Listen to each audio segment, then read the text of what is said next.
Parshat Hayasara. This week, we see one of the most important marriages and how Abraham takes it very seriously, that he sends out Eliezer to go and find a wife for his son, Yitzhak. And what was so important about this was that this was going to be the continuation of the Jewish nation, starting off with Abraham and going throughout the generations. So he had to make sure he found the best woman possible. For this, what did he do? He made sure to tell Eliezer to go and find a wife for him from his homeland, all the way back in Haran. Why did he send her over there? Why did he send Eliezer over there to find this girl? The reason behind it is as follows. Because when a man wants to find a wife, he has to find one who has good midot, one who has the best characteristics. And he knew that the people over there were also idol worshippers, and he knows that the people over here are also idol worshippers. But he says, what's important is that if one has good midot, he can get beyond that. So that's why he sends him over there. Now we're going to try to take the bulk of this shiur to discuss the whole idea of zivug, getting married, and some of the sources from it, all the way down through Tur Beit Yosef Shulchan Aruch, and some common advice for how to find your zivug, how to know that you found the right person, and how to make sure that you don't mess it up. So it says in the Torah, Al ken ya'azov ish et aviv et imo, v'davar be'ishto v'hayu lebasar achad. That a man has to leave his father and mother, and he has to go and attach to his wife, and they shall be one flesh. One flesh, Rashi brings, that means that's having children. So we see straight from here that one of the main purposes of getting married is what? To have children. So this should be one of the main focuses that a person has, is that this person that I'm going to marry, just like Abraham wanted to make sure that the upcoming generation was going to come out good, this should be our main focus as well. Is this woman that I'm going out with, is this man that I'm going out with, is this going to make me be able to bring children who will be able to be Avdei Hashem, people who will be able to, carry on the Jewish traditions to the next generation or not? That's first and foremost, as it says very clearly here. And the Ben Ish Chai, that people read under the chuppah. And in this, he says the main purpose of getting married is what? To bring children. So we see that should be one of the main focuses that a person thinks about when he goes out on a date.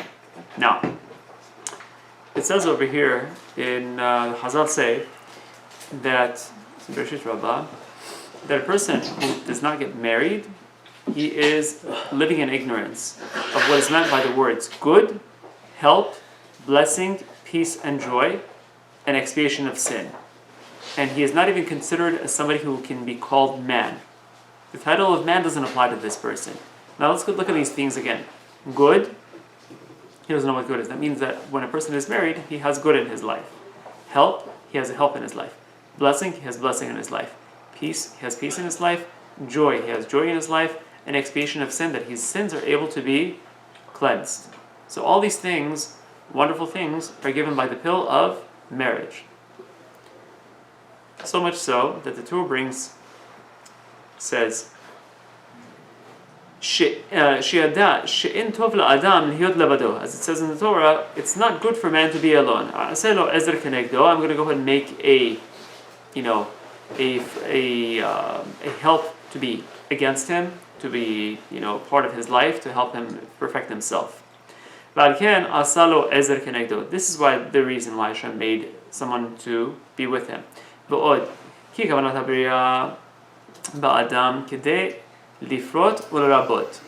the Torah brings very clearly that the main purpose of creation is what? To have children. And it's impossible without the help, without the wife. That's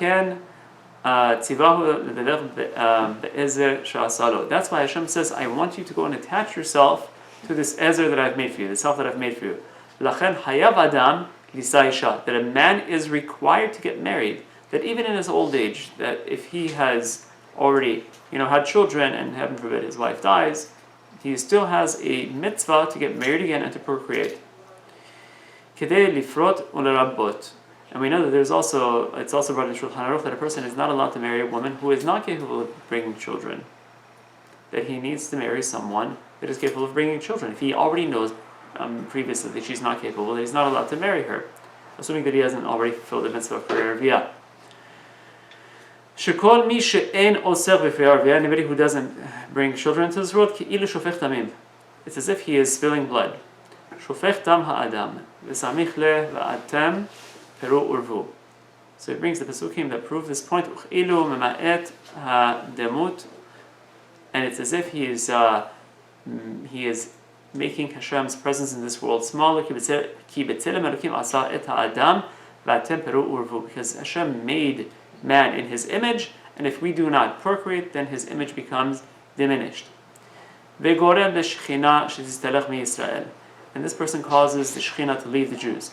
V'chol mi shesharui belo isha, sharui belo tova, belo beracha, belo dira, belo Torah, belo choma, belo shalom. He doesn't, all these blessings he doesn't have. If he doesn't have a wife, he doesn't have any of these things. Kol mi she'en lo isha, eno adam. And a person who doesn't have a wife, he's not even considered a man. V'kevan shenasa isha, and when a person marries a woman, avanotav mitpaqiqim, his avanot become erased. So guys, we'll see how that works out when you guys get married and need to go to Shalom Bayit classes. But until then, let's just leave it in the abstract. Matzah isha matzah tov, as it says in Mishlei, a person who finds a wife finds good. O mitzvah gedolah hi ad me'od, and it's a great, great mitzvah. She'en muchrin sefer Torah ele kadei lilmod Torah v'lisai isha. We're not allowed to sell the sefer Torah for anything except for two reasons. One is to be able to afford to stay in yeshiva and learn, and the other one is to go and find a woman to marry. If he has to go overseas, wherever it is, he's allowed to leave Eretz Yisrael even to go and find a Jew. You're not allowed to go find a mate. Other than that, you're not allowed to go and leave Eretz Yisrael. There are a few other reasons that you're allowed to leave. This is one of the reasons. Go and marry.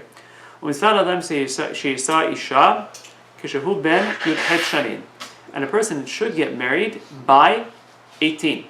All the other mitzvot, we say that you have to perform them by what? By 13. This one, we give a man a chance to do it by 18. Why? Because then he's able to cook a little bit. He's able to, like chumot, you need to leave it so it stews a little bit and it's able to form itself well. Tanu Rabbanan.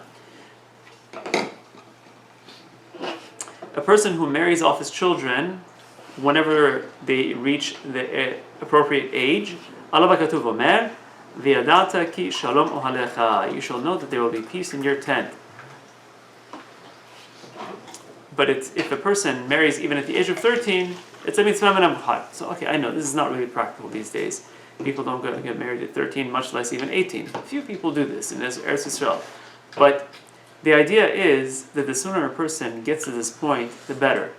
That all of these blessings that we mentioned, that a person, he's struggling in his whole life. Why? Because he wants parnasa. I want to make sure that I have a proper parnasa. And the Rambam even brings this. He says that a person should first go out and be able to earn enough parnasa and then get married.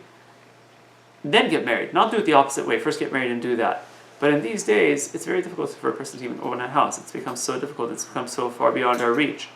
I remember when I was in Eretz Yisrael, a friend of mine took me to a sister's house. And the sister was married to this one man, very young. They had a couple of children running around the house. And what was the house? A trailer. They were living in a trailer. And they were able to coexist just fine. So this is a lesson both for the men and for the women. I'm sure this couple, it's been 20 years since, they've been able to go and buy a house and all the other things that they need, and they started their life off well. Any man or woman who thinks that this is the priority is if the man has a house, doesn't have a house. If he has money, if he doesn't have money. Or if the woman is going to bring money, if whatever. Or if the man, he's worried that he doesn't have enough money. It's utter foolishness. Because in these days, it's very difficult unless you're in a very, very top tier job to be able to earn that kind of money. So a person, as long as he's able to afford the basics of life, he has his head on his shoulders, and he has some sort of focus where he's going, he's primed for marriage. And a woman should consider that kind of person. They shouldn't hold off thinking that, well, everything about him is perfect, but the money aspect is not good. I need a little bit more comfort. Because that comfort may or may not come. You don't know what's going to be in the future. So a person has to make sure that he doesn't pass up opportunities.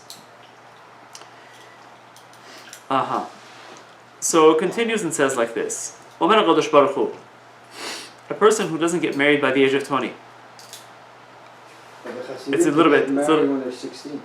Some of them do get married that young. Some do, yes. But by the age of 18 to 20, that's the ideal age. 16, 17, 18. The boys even, yes. That's very true. he says that his bones should explode. This is coming from how a person does not get married by the Aviz, this is talking about the Rosh.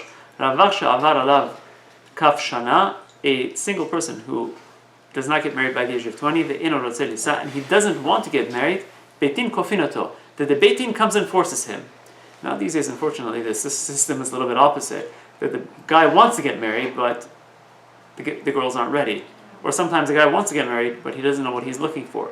So that's the purpose of this shiur, is we're trying to get to the point of understanding what's essential in marriage and what's not essential. What do we need to do and what we don't need to do. And the Shulchan Aruch, he goes ahead and takes all these things that we just mentioned in the Torah, and he codifies them. So this is halakha l'maaseh. This idea of getting married by 18 or by 20 at the latest is halakha l'maaseh, meaning that this is something that we hold by, both for girls and for guys, that people should not tarry too long and wait too long. There are many girls who say, you know what, I need to first go get an education, finish college. College passes. I remember people who I did in my own days. They were very college oriented, and even till today they're not married still. It happens. It happens. A person needs to focus on what's essential in life. And Chazal are telling us, Hashem is telling us, this is what's essential, that a person get married and have children. Parnasa, all these things, even when a person gets married, somebody who has a lot of parnasa, there are so many stories of people who, once they got married, a few years afterwards, they lost all their parnasa. There is no guarantee. With parnasa, there is no guarantee. There is no guarantee that the person whom you're marrying, who doesn't have money now, is not going to have, and there's no guarantee that the person you're married now and does have money is going to be able to keep it. No one guarantees that. So a person should have his eyes in the right place. Make sure that they're looking for the right things and choose those things to get married. Don't tarry long, because you never know what opportunities you might have missed. Now, it says in Mishlei, Matzah Isha Matzah Tov. And not only that he has obtained favor from Hashem. That a person who finds a woman he has found good, and he is going to be have Hashem's favor. Meaning that the blessing that comes into the house comes through the wife. So if a person's waiting because he wants money, don't wait. Get married, B'ezras Hashem, everything will come.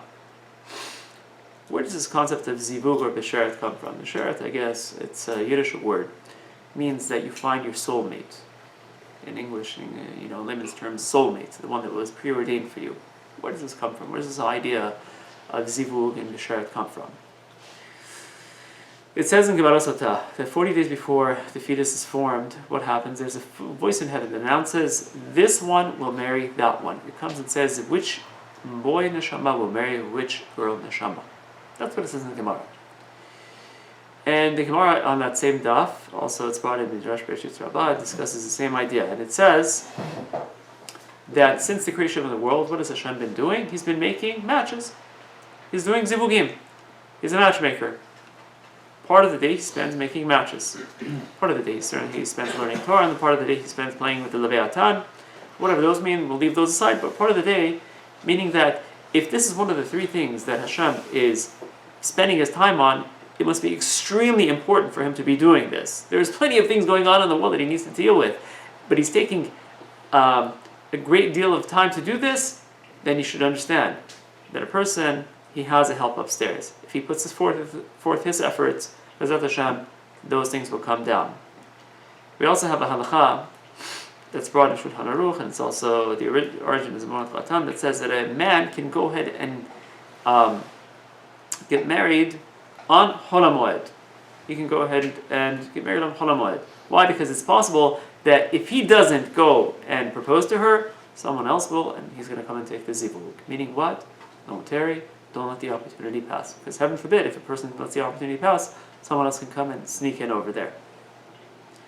So, and there's a story that's said over there that a person, he prayed for a certain girl, and he got the girl, and he was able to marry her even though she was the zivug of another person. So the question is this. The Gemaras, they seem to be contradicting each other. On the one hand, we're going to say that the person's zivug is set 40 days before they're even conceived. On the other hand, we're going to say that the Gemara says that what? The person can pray and get the zivug that he wants. So how does it work? Is it according to a person's prayers? Is it according to what's decreed in heaven? How does it work?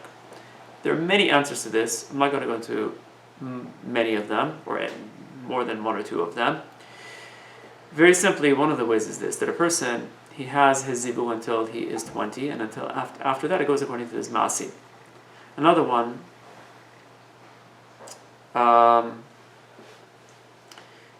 says that,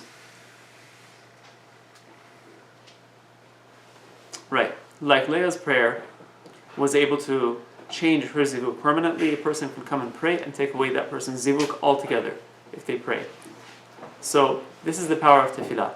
When it comes to zivugim, tefillah trumps all of them. That if, according to this is according to Rashi, that if a person prays, he can come and even take away another person's zivug. Not recommended to pray for someone that's not your fit for you, but it is recommended to pray that Hashem provide you with the one that is right for you, and make sure that you put a lot of effort into the prayer.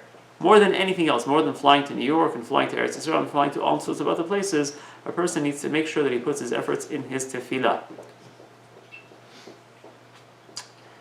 So now, there was a Roman woman, noble woman, and she asked Rav Yossi bar Halafta, and he asked him, so now, how many days did it take for Hashem to create the world? He says, 6 days. So, what's he been doing since then? He's been taking time to do zivugim. He says, this is your God, and he's taking his time to do zivugim. I can do the same thing. She took all of her maidservants and all of her male servants, put them together and says, Ploni Almoni.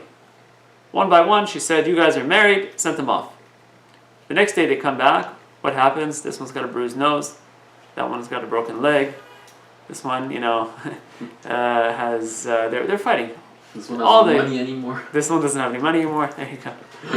There's all sorts of things that happen. They all complain that this is not what they wanted, and then finally she realizes that Hashem is the one who's in charge, and He's the one to make the zivugim. This is a lesson for whom? For the parents, to understand that they shouldn't interfere too much in their children's marriage. Why? Because what is spoken for them through Hashem is the right one. It's not to say that the parents shouldn't be involved in their children's marriage. Of course they should be. But if the boy and the girl, they find that they like each other, they have common interests, and there's no real good reason why they shouldn't get married, there's many things that parents come up with. Money, status, and a slew of other things that really should not be taken into consideration. It's a problem. They're doing exactly what this noblewoman did. They're getting involved in something they shouldn't be. And I've seen more than once that a girl was forced to marry a boy who was a doctor. In one instance, the boy happened to be very violent. He beat her, they got a divorce. In another instance, same thing. Not only did she get a divorce from him, she ended up going to college, and she ended up marrying, she had twins, she had twin children. She ended up going out with people who aren't even Jewish. It goes to this extent that the parents need to be very, very careful that they don't meddle too much in their children's marriage. Why? Because it's not a status, an object of status for the parents. Rather, it should be something that is for the future of the kids. And that's the main concern. Not to raise the status of the parents, whether he's a doctor or a lawyer, or is a millionaire or a trillionaire or whatever it is. Be worried that they're compatible and that they come from good backgrounds and they can make a good couple. That's what's important. So, the Gemara talks about there being a first marriage and a second marriage. We already talked about that. Now, the Chazal also talks about this. And he mentions that the first marriage and the second marriage is really, it's talking about not in this world that we are in right now, but it's talking about reincarnations. Meaning that in the first incarnation that a person comes, the first zivug is the one that's set for us. Hashem comes in our first incarnation, whatever that was, and sets you with the proper zivug. After that, when a person has to get reincarnated for whatever reason, that's the difficulty. That the person has a very difficult time. That's the second zivug that becomes difficult to find that person. So a person needs to work on his merit. In order to be able to find that right bisheret or that right zivug, whatever it is, a person needs to work on his midot and work on himself. There is nothing more important than that. That a person has to realize that when he wants to get married or she wants to get married, the way that a person finds the right person is where they're holding. Wherever they're holding in holiness, there's a person that's right for them there. If they're able to push themselves up, they get a better one. If they, heaven forbid, fall down, they get a worse one. It all depends on that. A lot of people wonder what happens, that when I get married, all of a sudden I'm having a lot of difficulty. The answer to that is in the Zohar. The Zohar says you get exactly what you were apportioned. Apportioned according to what? According to your deeds. That's the kind of woman or a man that a person gets. If a person is able to cleanse himself before marriage, and I've seen this happen. I remember there was a young man, he was in the mikvah and I saw him, he was crying tears for months, for years. He was trying to cleanse himself of all of his sins, and out of nowhere, a zivug came for him from somewhere in the south of the United States. And I remember the parents told me that this was an unbelievable girl. Comes out of nowhere, some Jewish girl from the south. Perfect match. All this what in the zehut of his teshuvah. So what have we talked about so far? Tefillah and teshuvah. These are the two T's, I guess, that are the keys to marriage. Everything else that a person thinks about, do I need to go to talk to this shadchan and that shadchan, and shadchanim, they're mixing up the people that they're supposed to match, and they're not giving the right resumes, and they're not there. All these things are nonsense. The main thing, teshuvah and tefillah. If a person is able to concentrate on those things and increases merits, then the zivug will come by itself from a place that the person wouldn't even think of, from the south, from who knows where. All sorts of places they can come from. How do we prepare to get married? Kohelet says that I find the woman more bitter than death. Wow. He just said Matzai Samashatov. This is one of the questions that they ask a guy as soon as he gets married. I don't think it's fair. They go up to a guy and they ask him Matzah or Motzeh. And if the guy is, from yeshiva, he understands Matzah means Matzah, Matzah Samashatov. And he says, oh, Matzah, and the girl feels good. Oh, he feels that I'm the best one for him and everything is good. Heaven forbid he mixes up and he says Motzeh. Means that I find the woman more bitter than death. But the idea is as follows. Why does it say Motzeh ani marmi mavet ha'isha? It's a lesson for us that a person, if he puts the ani first, Motzeh ani, what did he find first? He was finding himself. If he puts his desires, it all goes in the eyes. What do the guys look for? The girls maybe look for money, status, comfort. Guys look for good looks. The girls got to look good. The Gemara brings, and it's codified in Shulchan Aruch, that a person needs to look at his wife and make sure that she is not Shema Matzah Ba Davar Meguneh. That he's going to find something inside of her that is disgusting to him, then he's not going to want to marry her. That for sure, a person needs to look at her. I don't know exactly how the boys were with the girls in those days, but maybe because the marriages were fixed, and the Shulchan Aruch says, no, don't do these fixed marriages without the boy seeing the girl. Let him see her at least once to make sure that he's not disgusted by her. These days we've taken it to an extreme. The guy says, hey, listen, I need to make a date with her, we need to go to the swimming pool. Why? Because I need to make sure everything is in place. This is not the extent that we need to go to. This is not the right way of thinking. A person needs to make sure that she has the right midot. Because it could be that she's the most beautiful girl in the world, guaranteed.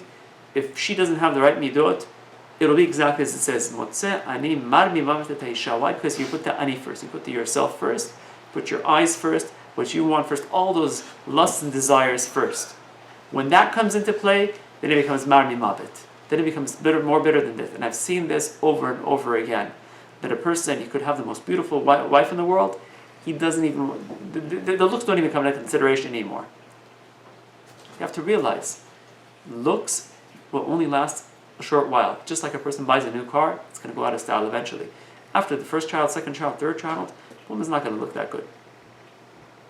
I mean, if the person is after looks, but if a person was looking at the pinimiyot as what's inside, she's going to look more beautiful now than she did before. Why? Because he is more concerned about her midot. So now, we just realized that a person needs to what? Nullify his desires to those of Hashem. What does Hashem want? Hashem wants midot. Look to see if the girl is going to have proper midot. Now, there are some differences between men and women, as everyone already knows. Let's go over them. It says, what is woman formed out of? We mentioned earlier. That she is formed from what? She is formed from his bone. What does that mean? If she is formed from his bone, what does that necessarily mean for him? Any ideas? From his side? From his side. That's that's what it's saying. That they were back to back, and eventually Hashem separated them, and He had them facing one another, so that there would be shalom between them, facing one another. Okay, whatever that means, we'll leave that aside. But the idea is that according to the opinion that says that it was actually a rib that was taken out, made out of bone. In Bereshit Rabbah says that a bone, when you touch it, it gives off a sound. And man is formed from what? He's formed from earth, which is thinner, and it's soft and it melts when water comes over it. But a woman, she's made out of a hard substance, which makes her what? Stubborn and unbending. Something that a person has to realize. A person comes into marriage and he sees that, wait a second, I don't get it. Man looks at, when I work out, when I hang out with my buddies, we discuss things. It makes sense, we do it. If it doesn't make sense, we don't do it. That's not the way women work. Women go on emotion, and a person needs to realize that. And a woman needs to realize that about man. Because why is he not fulfilling my needs? Why is he being so uncaring? It's not that he's uncaring. It's that man thinks logically. He thinks if it makes sense, I'll do it. If it doesn't make sense, I won't do it.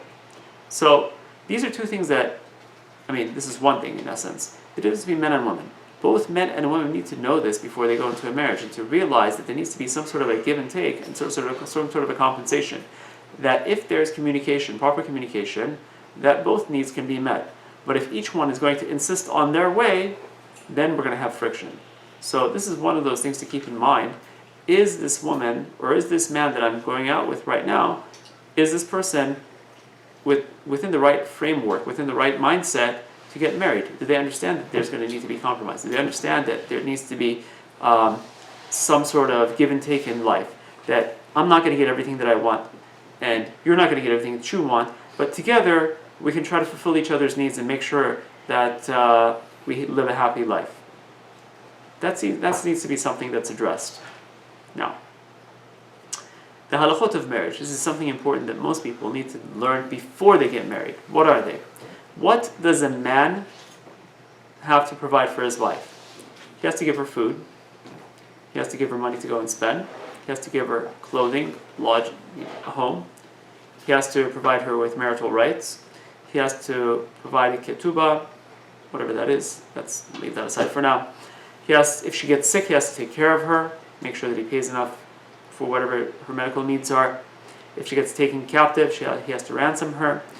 If it happens to everyone after 120, once she passes away, he has to make sure that he has proper burial for her. And to make sure to leave a little bit of money left over for after death as well. If he's going to pass away before her, something that is going to take care of her. And to provide for the support of the daughters after he passes away so that they can also get married, and for the sons as well. That's the man's right. He needs to provide physically for the wife. He needs to be the dragon slayer. He needs to go out into the world, and he needs to go ahead and make sure her physical needs are met.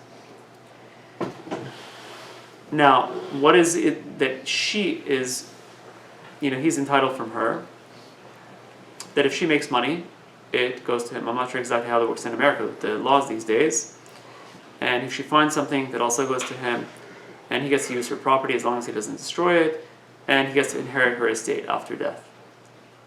So these are all laws that are set down by the Torah, and everybody is obligated to follow these laws. So it says in Mishlei. Let's talk about the traits that we need to look for in a spouse. We already mentioned that both parties, they need to understand the laws of marriage, what each one's obligations are. So we're going to go through some of these right now. It says, Sofia halichot beitah. It says in Eshet Chayil, it's a part of Mishlei. Sofia halichot beitah, velehem asnut lo tochel. she's going to go ahead and take care of the house. She looks over and makes sure the house is well taken care of, and she is not lazy. Lehem atzlut. She doesn't eat the bread of laziness. There's a mitzvah that a woman makes sure that she is busy in the house doing something. And it's brought in a few places. We're going to go ahead and bring it in later. But a woman needs to know how to take care of a house. It's very important. This is one of the things that a person needs to look for in a woman, and this is one thing that a woman needs to prepare herself somewhat. She's going to gain experience, but she has to realize that when she comes in the house, she's the CEO of the house. All the children under her. The whole future of the Jewish nation relies on her. Unfortunately, when feminism has come into play, it's taught women that the role of the house and sitting at home is just wasting time. You're not doing anything. You're not accomplishing anything. But no, the role of motherhood is very important because you're raising the next generation. It's more important than the role of the man who's out there just slaying dragons.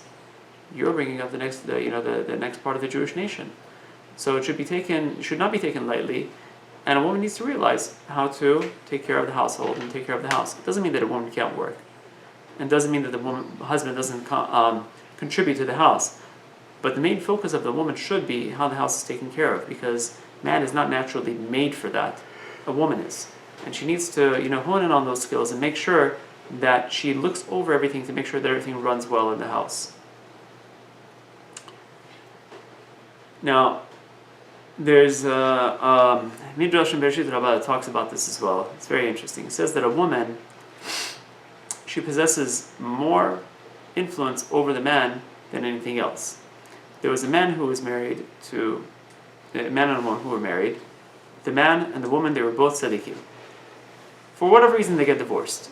The man goes and marries, the man who was a tzaddik, goes and marries a girl who's not so great, and the woman who is a tzaddiket, she goes and marries a man who is, pretty lowly. She's able to raise him up to a high level, but the man who went and married a woman who was on a low level, what happened to him? He fell down. So the woman can either raise a person or she can lower a person, depending on wherever she's holding. She can take him wherever she is. That's the power of a woman, and that's that lies in her hands. So it behooves a woman to make sure that she prepares herself properly for the marriage, because she's going to be the one who's the anchor. She's going to be the one who makes sure that the family goes in the right direction. The man is also obligated to go and learn Torah and to make sure his family, follows halakha and everything. But it all rests on the woman. If she's willing, the man can also go very far.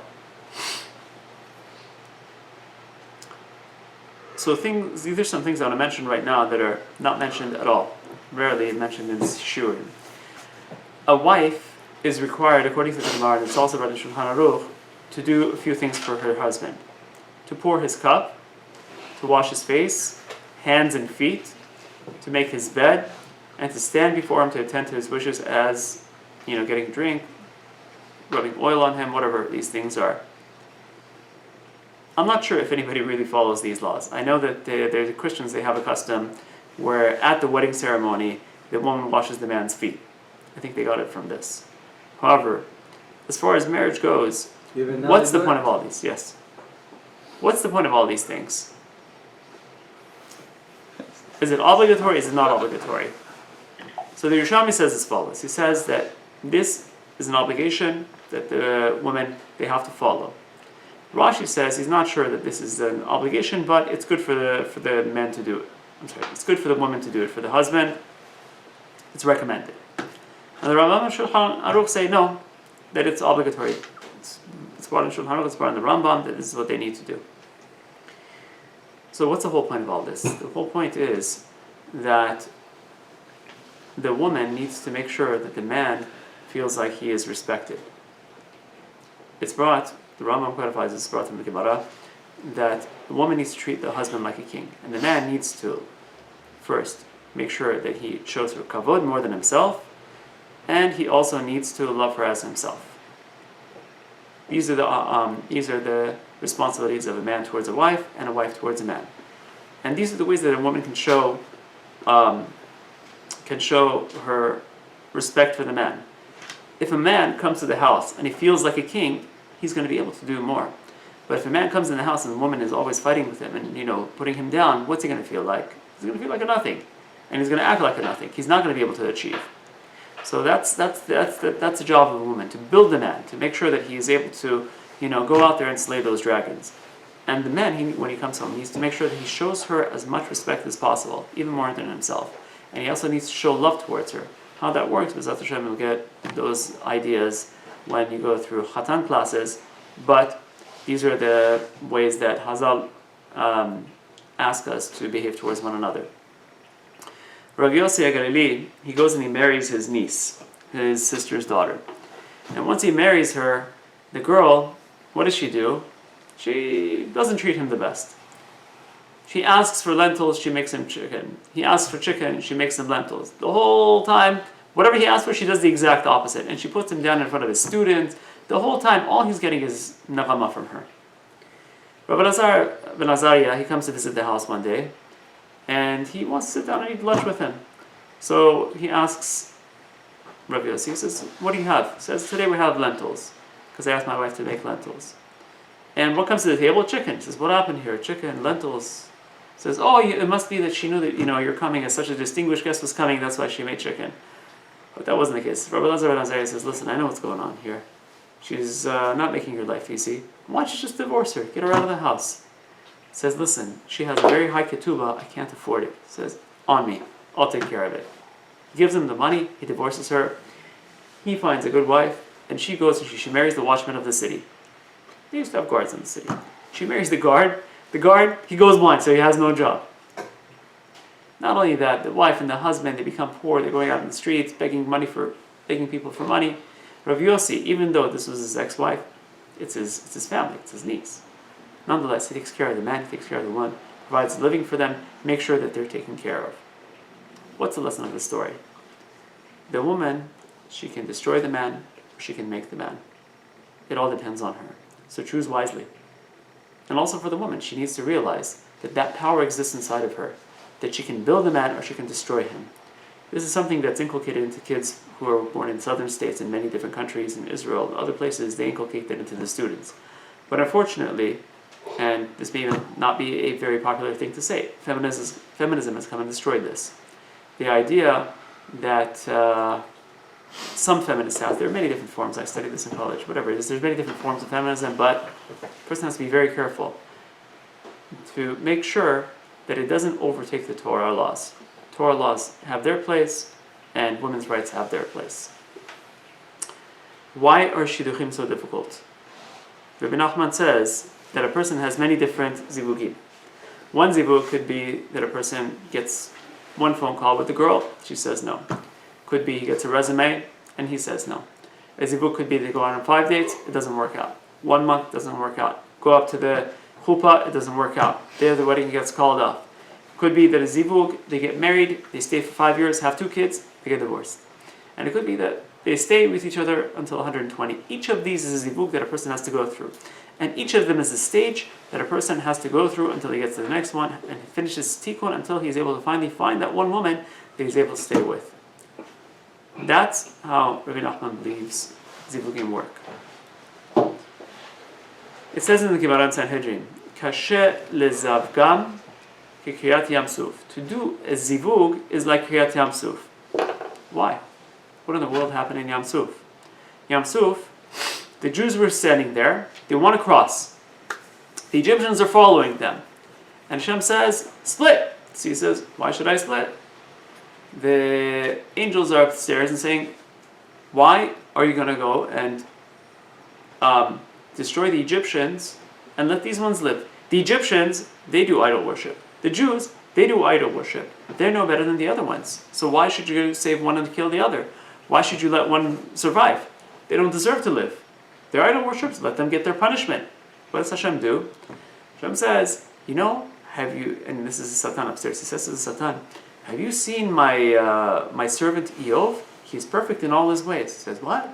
Eov? What do you mean talking about? He's perfect in all his ways. Let me go see if I can make him, curse. Have him curse upstairs. So he puts his attention on Eov, he leaves the Jews, and immediately Hashem is able to open the ocean. That's the idea of the difficulty, that they didn't have enough zechuyot. And the idea of zivug is the same thing. Why is it that this zivug doesn't go, or that shidduch doesn't go, and they keep falling through? it's because it's because that a person needs to have merits. A person has to make sure that his merits are top notch. That means for a man that he needs to spend time learning Torah, that he needs to spend time working on himself and his midot. Once he's able to perfect himself and get himself up to that level, he'll be able to find a woman at that level. Same thing goes for a girl. She also needs to work on herself, to learn halachot, and to work on her midot. And remember, we also mentioned tefillah. A person has to work on his tefillah. Same thing goes for parnasah. Parnasah is the same thing. That if a person doesn't have enough merit, he's also not able to achieve. So we talked about all of these things. Now let's go through some segulot. In Likutei Moharan, Rabbi Nachman brings that a person, he needs to have da'at to be meshadech, to have a proper shidduch. Da'at, according to the Kabbalistic understanding of it, is da'at means to be able to do the right thing, to be able to perform in the right way, to be able to take that which is conceptual and to be able to perform. When a person who doesn't have da'at, a person who hasn't learned Torah enough and he's not on that high level, he's not able to have a shidduch. So how can he attain that status of da'at to be able to make a shidduch? It says that he has to go to a chacham who is teaching and sit by him and learn, and that's how he's able to bring himself up to the level of having da'at. He relies on the da'at of the chacham who is teaching, and thereby he's able to find his zivug. He's able to have the zechut to find the zivug. What does that mean for us practically? The Bet Midrash. A person needs to have shiurim. A person needs to come and work just as much as he's working on parnasa, on shidduchim. He needs to spend time consistently, every week, every day if possible, sitting and learning. And the same goes for the women, that they need to make sure that they're learning what it takes to be, proper Bat Yisrael and the proper ways of, marriage. Now we're going to go ahead and end with a few things really quickly, just a laundry list of segulot that come from Sefer HaMidot from Rabbi Nachman. It says, Misha Qashelo Limtzot Zivug, a person who's finding it difficult to get married, Yomar Bekavana Shirat Hayam. When it comes to Shirat Hayam, he needs to say it with Kavana. This is, you have to go and find it, Pashat Shalach. You can go and see that, find it there, and say it Bekavana. That's a segula for getting married. Only when it comes to the parasha? No, anytime. If you want to say it every day, you can say it every day. What's Shirat Hayam? It's a Pashat B'Shalach, when the Jews were crossing the ocean. As a Shem Moshe. Do we have that in the Shachrit, no? And Yeah. we're still Yeah. That's it. So, Kiddush Levana is a segula sheimtza Adam et zivugah. When he does Kiddush Levana, he should do that with Kavanah, and then he can also find his zivug. Kiddush Levana is the bracha for the mush. Every month, once a month we get it. Another thing you also could do is Segula, is say the 40 days, what's it called? No. Shachid Hashem, forgot the name of it. When you remember, you'll let me know. So, why you're remembering that?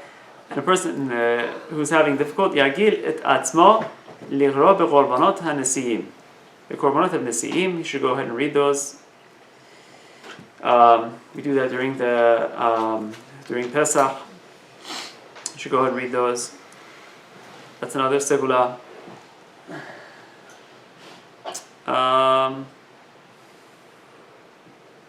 So it says like the other ones. These are the ones. I think this is probably enough for everyone to work on. So these are some segulot.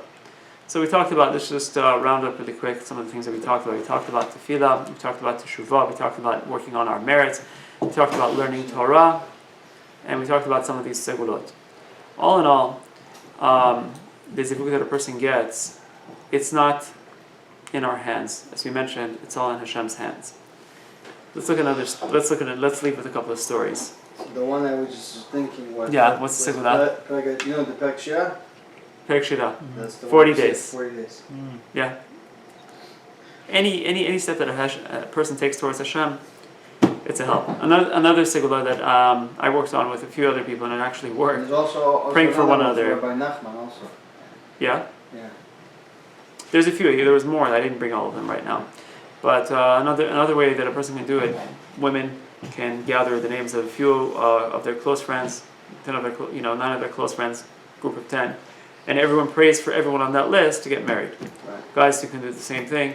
It's been proven effective, at least in my case and a few other, a few friends who got together worked for us, and it can work, and it can work for others as well. So It works like this. You say for, like I say for Isaac, Isaac says for me, and it works. yeah, that can also work. Yes, exactly. A couple of stories.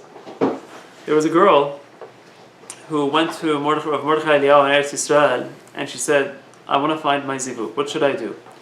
What did Rabbi Mordechai Eliyahu tell her? He tells her, I want you to go and move from your apartment. Just, what are you talking about? I just moved in. You want me to move out? If you want a zivuk, this is what you have to do. Emunat Hachamim. She went, she picked up from the place that she was living, she just moved in there, went into another apartment. As she was going up the elevator in her new apartment, she met her husband. They got married. This man happens to be a perfect zivuk. I had heard the story from the family of the girl, and he takes care of the parnasa, he takes care of the house, the cooking, the cleaning. The guy takes care of everything. Unbelievable. Why? Because of Emunat Hachamim. Another story. Young guy, he kept on going for shidduchim. He was, already 25, which is pretty late in Eretz Yisrael. And he was a yeshiva bachar. All his friends were already married, and he's still single. And he goes to Rav Kanievsky and he says, every girl I go out to, it never works out. All they do is look at the scar on my face, and they just reject me. It just doesn't go. As soon as it gets to the scar, that's it. I never get past the first date.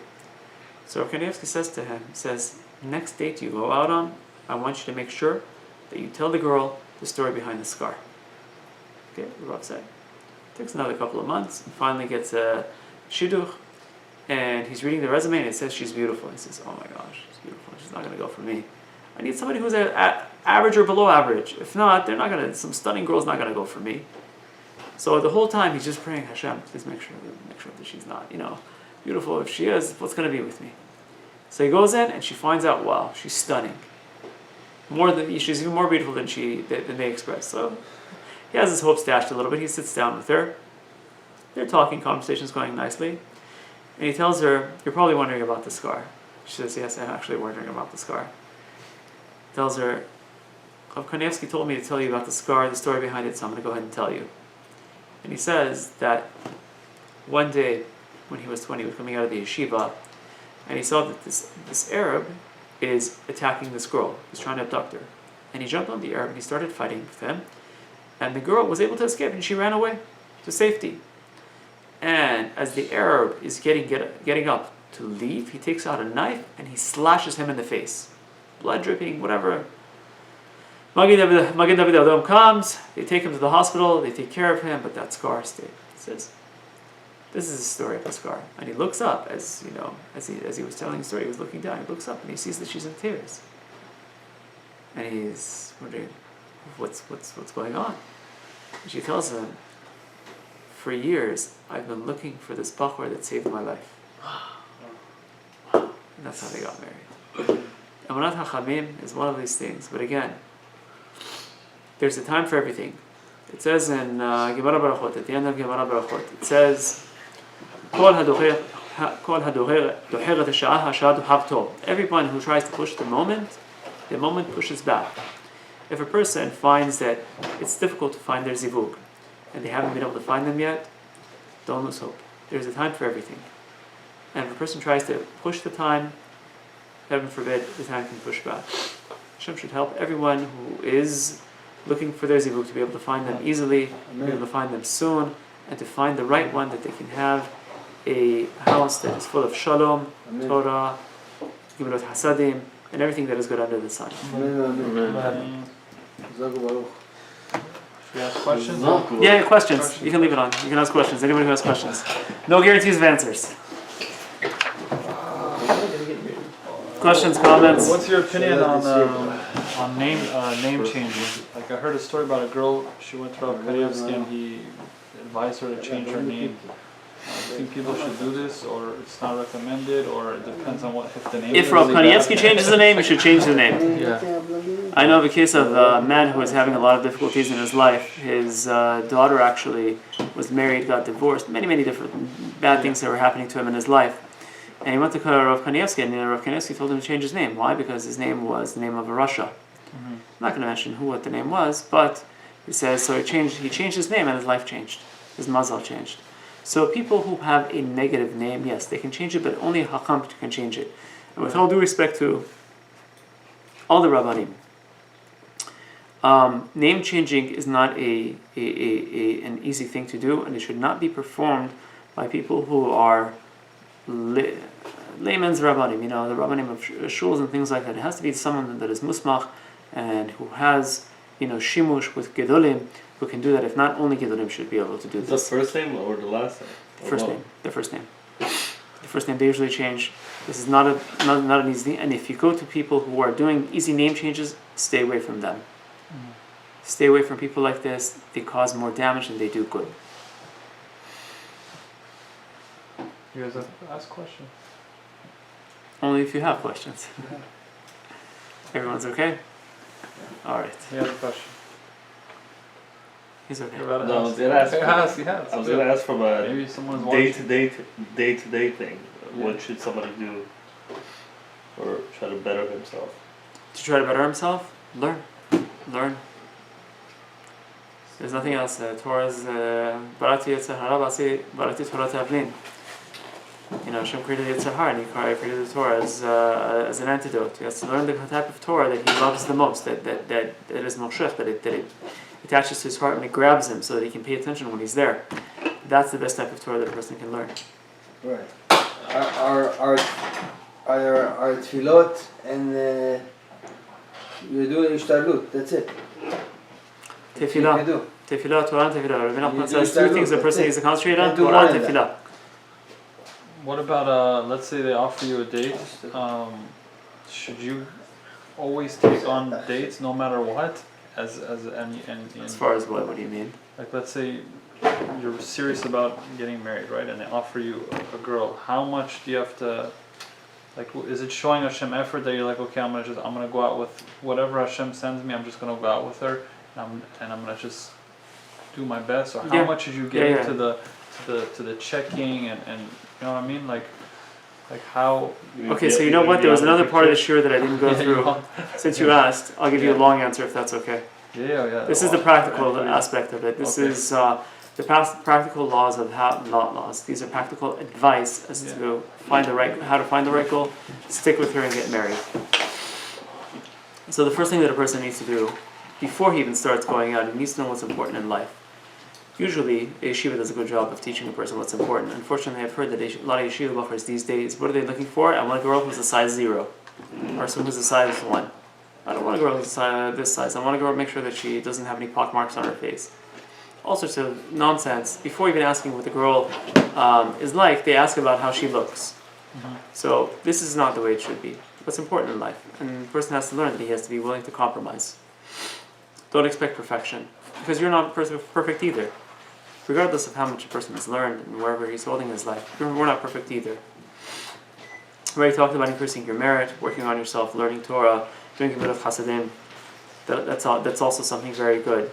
And a person has to be patient, because there's going to be difficulties in shidduchim.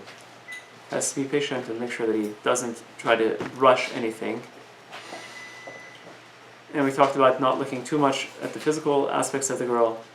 That we already talked about, making sure that he concentrates on her midot.